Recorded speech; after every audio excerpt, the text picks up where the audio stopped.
మా వచ్చినాం. Thank you.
సుమంగళీర్యం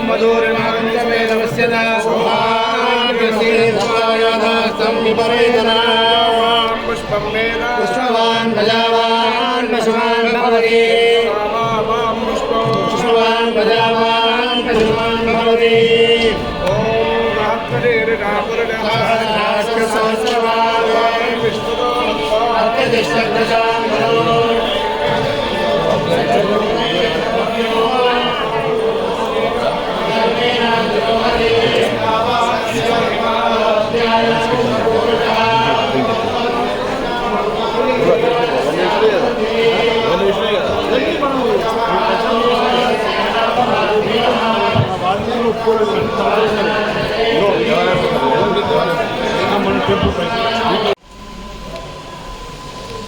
Shri Rajarajeshwara స్వామి వేములవాడ రాజన్న ఆశీస్సులు, భీమేశ్వర ఆలయం ఆ భగవంతుని సంకల్పం ఉండి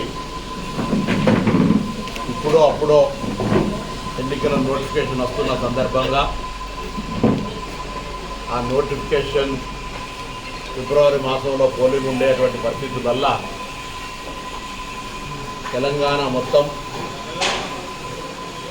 121 మున్సిపాలిటీలు, 10 మున్సిపల్ కార్పొరేషన్లలో వివిధ కారణాలతోటి 7 మున్సిపల్ కార్పొరేషన్లకు, 116 మున్సిపాలిటీలకు, దాదాపు 2900 చిల్లర వార్డ్స్కు పోలింగ్ జరుగుతూ ఉంది. అందరికీ విజ్ఞప్తి చేస్తా ఉన్నాం, కాంగ్రెస్ పార్టీని గెలిపియాలి. ఎందుకంటే ప్రజాపాలన ప్రభుత్వం రేవంత్ రెడ్డి గారి నాయకత్వంలో అధికారంలోకి వచ్చిన తర్వాత అర్బన్ ప్రాంతంలో ముఖ్యంగా అర్బన్ ఇన్ఫ్రాస్ట్రక్చర్ అంటే మౌలిక సదుపాయాలను కల్పించడానికి కొరకు ప్రతి మున్సిపాలిటీకి నిధులు కేటాయించడంతో పాటుగా మౌలిక సదుపాయాలను కల్పించే దిశలో అనేక రకాల కార్యక్రమాలు చేపట్టడం జరిగింది. అదేవిధంగా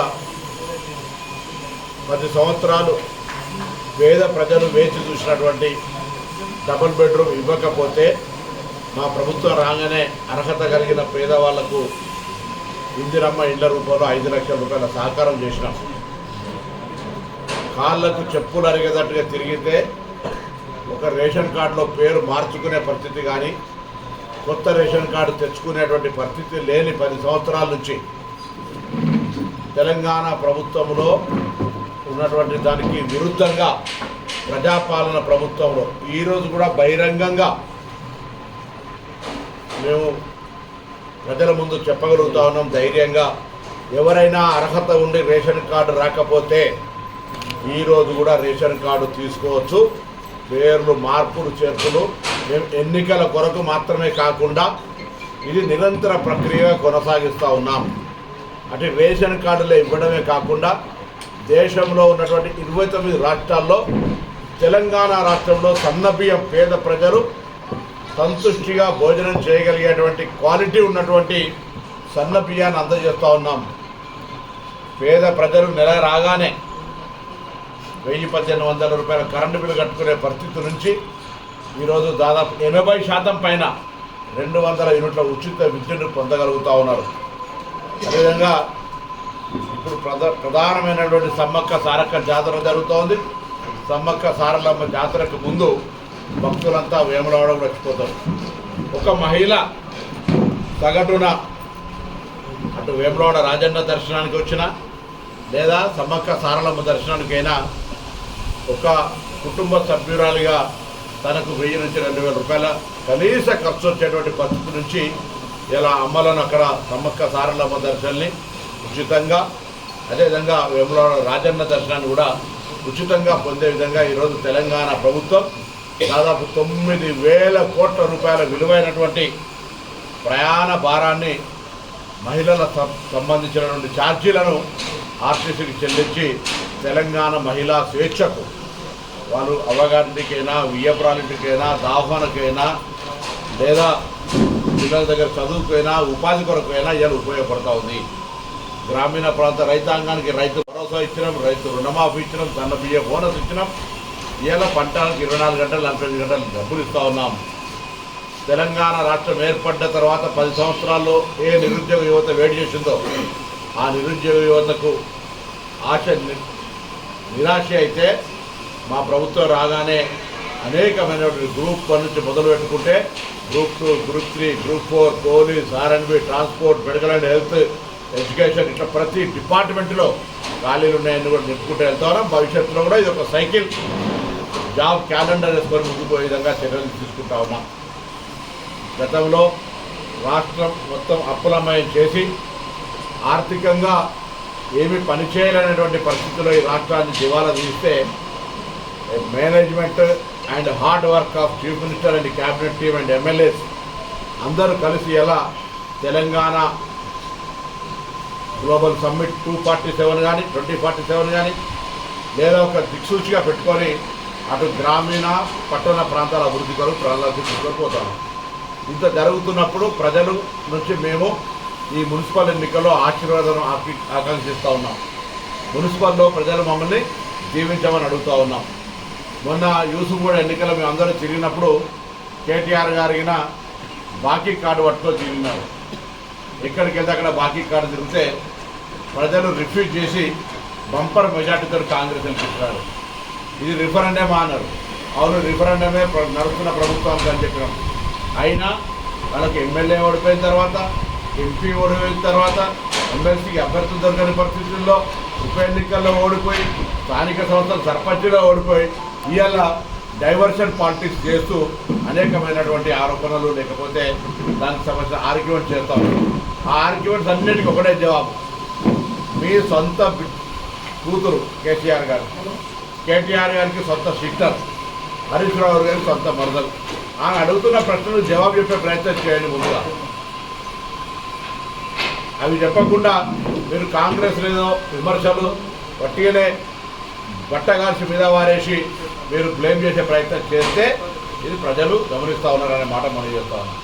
వేములవాడ విషయానికి వస్తే ఇవాళ కొంతమంది నాయకులకు వేములవాడ ఉంది అని కూడా జ్ఞాపకం వచ్చినట్టు అనిపిస్తుంది. ఎందుకంటే వాళ్ళట 12 ఏళ్ల నుంచి అధికారంలో ఉన్నాడు, అమృత్ తీసుకురావడానికి చేతగాలే ఇవాళ అమృత్ తీసుకొస్తారట. నేను అడుగుతాను, అమృత్ 12 ఏళ్ల నుంచి మేము ఆపినామా?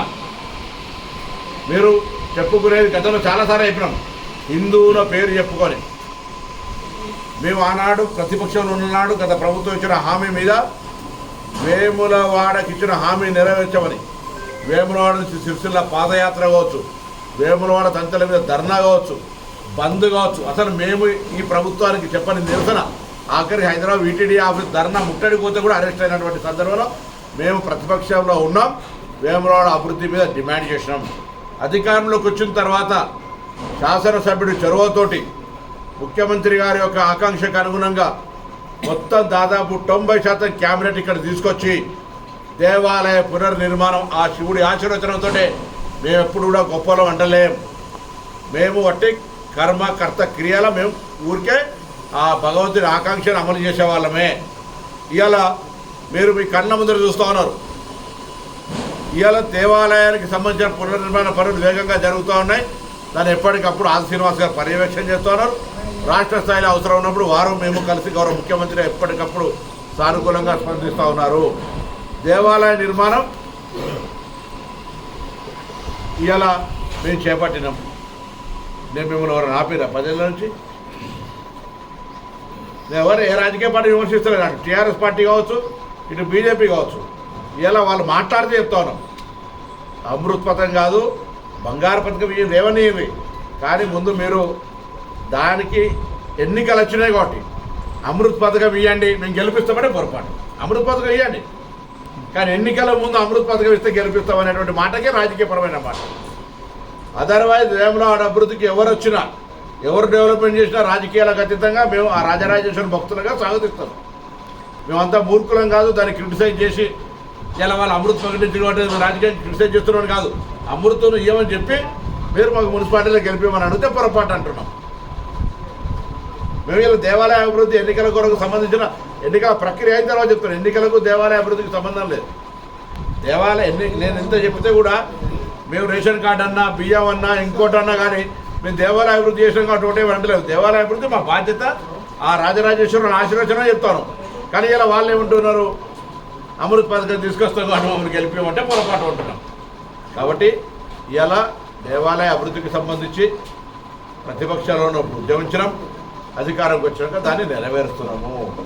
గత హామీలు మాటలకే మిగిలిపోయినాయి. ఇప్పుడు అమలు జరుగుతున్నటువంటి పరిస్థితులు చూస్తూ ఉన్నారు. దీనిపై రాజకీయం వద్దు. కాబట్టి ఇవన్నీ ఈ పరిస్థితుల్లో ఉండగా మరి రాష్ట్ర ప్రభుత్వం తరఫున అన్ని రకాల కార్యక్రమాలు.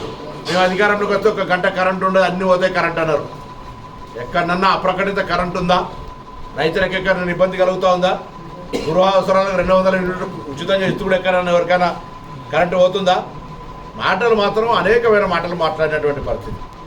ఇలా డైరెక్ట్ హాట్లైన్లకి హెల్ప్ లైన్ పెట్టి ట్రాన్స్ఫార్మర్ కాలితే వాళ్ళకి అర్జెంటుగా ఇమ్మీడియట్గా పెట్టేటువంటి పరిస్థితి లోపల మరి టోల్ ఫ్రీ నెంబర్ కూడా ఇచ్చినటువంటి పరిస్థితుల్లో సర్వీస్ జరుగుతుంది. బస్సులు ఇలా వేములవాడ బస్టాండ్ ఆది శ్రీనివాస్ గారి కోరిక మేరకు రేపు డెవలప్మెంట్కి సంబంధించి వాస్తవానికి ఇలా పొద్దున వచ్చి శంకుస్థాపన చేసుకుంటే అయిపోతుంది. ఒక చిన్న ఇవాళ దాని నిధులు కేటాయించిన టెండర్ ప్రాసెస్ ఉంది. వేములవాడ దేవాలయం, దాని తర్వాత చందుర్తి వేములవాడ బస్టాండు, చందుర్తి బస్టాండ్ ఇవన్నీ కూడా డెవలప్మెంట్ అవుతూ ఉన్నాయి. సో ఈ విధంగా మా యొక్క బాధ్యతగా అన్ని రకాల కోణాల నుంచి అభివృద్ధి చేసుకుంటూ పోతా ఉన్నాం. కాబట్టి తప్పకుండా రాష్ట్ర వ్యాప్తంగా ఇప్పుడో అప్పుడో కూడొచ్చేటువంటి సందర్భంలో నేను తప్పకుండా ప్రజలను కోరుతా ఉన్నాం. కాంగ్రెస్ పార్టీని ఆశీర్వదించండి, కాంగ్రెస్ పార్టీని గెలిపియండి. కాంగ్రెస్ అభ్యర్థి గెలపడం ద్వారా ఈ ప్రభుత్వానికి ఉత్సాహాన్ని ఇచ్చి ఆశీర్వదించిన వాళ్ళైతారు. మరింత రెట్టింపు ఉత్సాహంతో అర్బన్ సమస్యలు పరిష్కరిస్తాం. Urban living infrastructure, living capacity, ఉపాధి, ఊరు పెరిగితే ఉపాధి అవకాశాలు పెరుగుతాయి. ఉపాధి అవకాశాలతో విద్య పెరుగుతాయి. విద్యతో వైద్యం, ఒకదానికొకటి లింకప్ పరిస్థితులలో మరి వేములవాడ కూడా చాలా పెద్ద ఎత్తున ఎదగడానికి, లేదా అటు సిరిసిల్ల నేతన్నలకు సంబంధించుకోవచ్చు, మన మొత్తం రాష్ట్ర వ్యాప్తంగా ఉన్న మున్సిపాలిటీలు అన్నింటిలో కూడా మరి కాంగ్రెస్ పార్టీ అభ్యర్థులను గెలిపామని మరొకసారి మేమంతా కోరుతాం.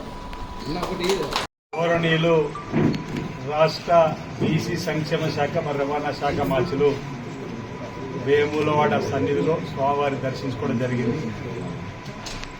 స్వామివారి సన్నిధిలో జరుగుతున్నటువంటి అభివృద్ధి విస్తరణ పనులపైన కూడా వారు సమీక్షించడం జరిగింది. ఈ ఆలయ అభివృద్ధిలో కీలకమైన పాత్రలో వారి భాగస్వామ్యం కూడా ఉంది. అనేక సార్లు కూడా మనం చెప్పుకోవడం జరిగింది. ముఖ్యమంత్రి రేవంత్ రెడ్డి గారి దగ్గర అనేక మార్లు కలిసినప్పుడు ఈ దేవాలయానికి నిధులు వెచ్చించాలన్నప్పుడు ఉమ్మడి జిల్లాకు సంబంధించినటువంటి భాగస్వామ్యంలో మన నిధులు రావడం వారికి ధన్యవాదాలు ఈ సందర్భంగా తెలియజేస్తూ, ప్రధానంగా మున్సిపల్ ఎన్నికలకు సంబంధించినటువంటి నిర్ణయం రాబోతున్న వేళ షెడ్యూల్ వచ్చే క్రమంలో ప్రజలందరికీ కూడా ఒకటే విజ్ఞప్తి చేస్తూ ఉన్నాం. మేము పేద ప్రజల ఆకాంక్షకు అనుగుణంగా ఇందిరమ్మ రాజ్యం ప్రజాపాలన రేవంత్ రెడ్డి గారి నాయకత్వంలో నడుస్తున్న సందర్భంలో వచ్చిన ఎన్నికల్లో మీ అందరి మద్దతు కూడా గతంలో లోకసభలో ఇచ్చిన ఆశీర్వాదము, కంటోన్మెంట్లు ఇచ్చిన ఆశీర్వాదము, జూబ్లీస్ ఇచ్చినటువంటి ఆశీర్వాదము, ఇటీవల సర్పంచ్ ఎన్నికల్లో రాష్ట్ర వ్యాప్తంగా 65% వరకు కాంగ్రెస్ పార్టీ పట్ల ఉన్నటువంటి ఆశీర్వాదం ఈ మున్సిపల్ ఎన్నికల్లో కూడా చూపెట్టి కాంగ్రెస్ పార్టీ అభ్యర్థులను పెద్ద ఎత్తున కౌన్సిలర్గా చైర్మన్గా చేయాలని చెప్పిన సందర్భంగా నేను విజ్ఞప్తి చేస్తున్నాను. ఎందుకు బీఆర్ఎస్ కోర్టు వేయాలి, ఎందుకు బీజేపీ కోర్టు వేయాలని చెప్పినటువంటి చర్చ కూడా జరుగుతున్న సందర్భంలో రాష్ట్రంలో అధికారంలో కాంగ్రెస్ పార్టీ, స్థానిక సంస్థలో కాంగ్రెస్ పార్టీ అభ్యర్థిని గెలిపిస్తే ప్రభుత్వం ఉంది అనేక అభివృద్ధి కార్యక్రమాలు చేస్తారని చెప్పినటువంటి భావన కలుగుతున్న సందర్భంలో కాంగ్రెస్ పార్టీ అభ్యర్థిని గెలిపించమని సందర్భంగా కోరుతుంది. రాజన్న సిరిసిల్ల జిల్లాలో ధార్మిక కార్యక్షేత్రంగా పిలువబడేటువంటి ఈ జిల్లాలో కార్మికుల ప్రయోజనాల కోసం కార్మికుల చేతి నుండా పని కల్పించడం, నేతలకు పని కల్పించే 1 కోటి చీరల తయారీని ఈరోజు అందించిన వేళ, పాత ప్రభుత్వం బకాయిలు పెట్టిపోయిన 200 కోట్ల పైసలు ఇచ్చిన వేళ, ధార్మిక కేంద్రంగా వెలుగుతున్నటువంటి వేల రాజన్న ఆలయానికి సుమారు 150 కోట్లు వెచ్చించి ఆలయాన్ని విస్తృతి చేసిన క్రమంలో జరుగుతున్నటువంటి అభివృద్ధి తీరుతెన్నులు ఈరోజు గమనించి ఓటు ఇస్తారని ఈ 2 మున్సిపాలిటీ కూడా కాంగ్రెస్ పార్టీకి విస్తరించబడిన కాంగ్రెస్ ఈ సందర్భంగా చెబుతూ, మేము ప్రతిపక్షంలో ఉన్నప్పుడు అనేక ఆరోపణలు చేస్తే మా ముఖ్యమంత్రి రేవంత్ రెడ్డి గారు కానీ, పొన్నం ప్రభాకర్ గారు కానీ, మా కాంగ్రెస్ పార్టీ శ్రేణులు ఆనాటి అవినీతి అక్రమాల మీద, భూ కబ్జాల పైన మాట్లాడితే ఈర్ష్యా భావంతో మాట్లాడుతున్నారు అని చెప్పన్నారు ఆ రోజు కల్వకుంట్ల కుటుంబం. కానీ అదే కుటుంబం నుంచి వచ్చినటువంటి కవిత గారి ఈరోజు మాట్లాడుతున్న మాటలు మనం చూస్తున్నాం. అమెరికా నుంచి వచ్చిన రోజు ఎయిర్పోర్ట్ దగ్గర కేసీఆర్ చుట్టూ దయ్యాలని అని చెప్పట, దయ్యాలు ఎవరో చెప్పండి, ఇప్పటివరకు చెప్పని కవిత కర్మ ఇస్ బ్యాక్ అని చెప్పి అన్న సందర్భం. హరీష్ రావు పైన, సంతోష్ రావు పైన, కేటీఆర్ పైన మేము చేసిన ఆరోపణలు చేస్తూ అవును, అక్రమాలు జరిగిన నాటి ప్రభుత్వంలో, అవినీతి జరిగిన నాటి ప్రభుత్వంలో, భూ కబ్జాలు జరిగిన నాటి ప్రభుత్వంలో చెప్పని 98 నుంచి ఎందుకు మేడిగడ్డకు మార్చిండ్రు చెప్పాల్సిందే, జూరాల నుంచి శ్రీశైలం ఎందుకు మార్చింది చెప్పాల్సిందే చెప్పని మేమంటున్న మాటలే కవిత అన్నప్పుడు వాస్తవం ఆ ప్రభుత్వంలో అవినీతి అక్కడ జరిగి ప్రజలు గమనిస్తున్న వేళ ఈ రోజు కవిత బయటపడి ఆ రోజు నీ అన్న దయ్యంలో మొదటి దయ్యం సంతోష్ రావు ఈరోజు టెలిఫోన్ ట్యాపింగ్ లో విచారణకు వస్తున్నదని చెప్పండి. ఇక 2వ దయ్యం 3వ దయ్యం కూడా బహుశా వారి కుటుంబం నుంచి ఉన్నట్టుగా చెప్పకనే చెప్పినట్టుగా భావిస్తున్నారు. అంటే హరీష్